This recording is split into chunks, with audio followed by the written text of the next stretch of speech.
அஸ்ஸலாமு அலைக்கும். Hi friends, இன்றைக்கி சண்டே மினி விளாக் பார்க்கலாமா? வாங்க பார்க்கலாம். நோம்பு வரப்போகுது ஃப்ரெண்ட்ஸ். அதனால் ஞாயிற்றுக்கிழமை என் தங்கச்சி ஃபேமிலி எல்லாருமே வர சொல்லியாச்சு.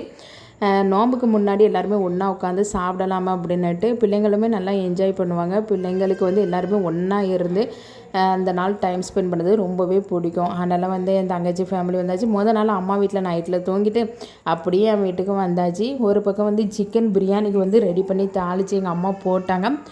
சைட் பை சைடு நான் சிக்கன் ரோஸ்ட்டுக்காக சிக்கனை கழுவிக்கிட்டு இருக்கேன் ஃப்ரெண்ட்ஸ். பிள்ளைங்களுக்கு சிக்கன் பிரியாணினா ரொம்ப பிடிக்கும். அதனால் சீரக சம்பா அரிசி வாங்கி சிக்கன் பிரியாணிக்காக ஒரு பக்கம் ரெடி பண்ணியாச்சு. கறி ஒரு பக்கம் நல்லா வந்துக்கிட்டு இருக்கு. அந்த எண்ணெயிலே வேக போட்டு உப்புலாம் போட்டு மசாலாவோட வேக போடும்போது நல்லா சூப்பராகவே வந்துடும். கறியிலே நல்லா உப்பு பிடிக்கும்.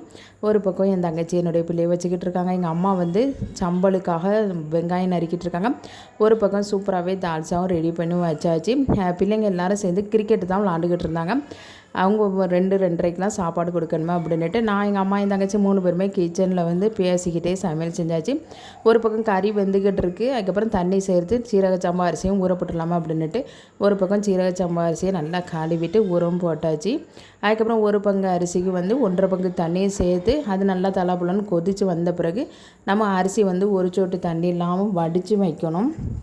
அதுக்கப்புறம் நம்ம அரிசி சேர்க்கலாம். அதுக்கப்புறம் பார்த்திங்கன்னா எல்லாருமே ஒன்றா உட்காந்து சாப்பிட்லாம் அப்படின்ட்டு பெரிய பேசனில் சோறை வச்சாச்சு.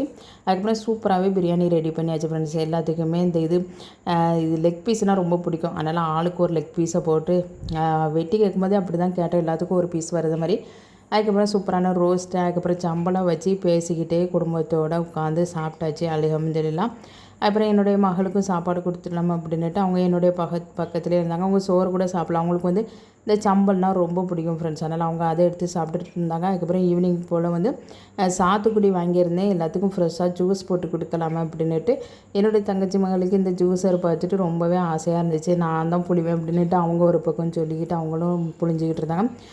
நல்லா இருந்துச்சு. பிள்ளைக்கு இதை விளாட்டுத்தனமாக உட்காந்து புழிஞ்சிக்கிட்டு இருந்தாங்க.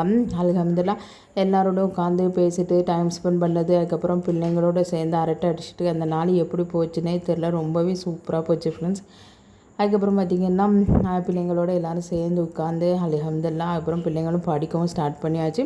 அன்றைக்கி நைட்டு இங்கே தான் படுக்க மாதிரி இருந்துச்சு. பிள்ளைங்க இருக்கிறது நேரம் போனதே தெரியல. அந்த ஞாயிற்றுக்கிழமை சூப்பராகவே போயிட்டு ஃப்ரெண்ட்ஸ். அதுக்கப்புறம் பார்த்திங்கன்னா பிள்ளைக்கு பழம் போட்டு கொடுத்தது அது கொஞ்சம் புளிப்பாக தான் இருந்துச்சு. அல்ஹம்துலில்லாஹ் சூப்பராகவே குடித்தாச்சு.